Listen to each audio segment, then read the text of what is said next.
Everyone, welcome to my channel. তো আজকে আমি তোমাদের সাথে একটা ফেস মাস্ক শেয়ার করব।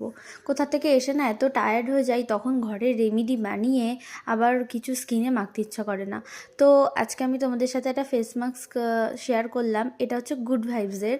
আমি জানি এখন অনেকেই গুড ভাইবস ইউজ করে, তবুও আমার ক্ষেত্রে আমার স্কিনে গুড ভাইবসটা খুব ভালো যায়। আমার তো কোনো রকম র্যাশ বা অ্যালার্জি কিছুই ওঠে না। তো এই ফেস মাস্কটা ইউজ করতে আমার খুব ভালো লাগে, যদিও এর আগেও আমি একটা ইউজ করেছি আর এটা আর একটা নতুন প্যাক। তো যাই হোক, এটা তোমরা কে কে ইউজ করেছো সেটাও বলবে, আর যারা যারা ইউজ করেনি তাদের জন্য বলবো যে প্লিজ ইউজ করে দেখো, এটা খুবই ভালো, আমার তো খুব ভালো লেগেছে। তো যাই হোক, আমি এটা ফেসে লাগিয়ে নিয়ে এটাকে 5 মিনিট রেখে তারপরে এটাকে ধুয়ে ফেলবো বা মুছে ফেলবো। তো ভিডিওটা ভালো লাগলে কিন্তু অবশ্যই লাইক কমেন্ট শেয়ার করবে ও একটা সাবস্ক্রাইব করে দেবে। তো তোমরাই দেখো রেজাল্টটা, আগে স্কিনটা কেমন ছিল আর এখন স্কিনটা। ফেস মাস্কটা জাস্ট দারুণ, তোমরা প্লিজ এটা ইউজ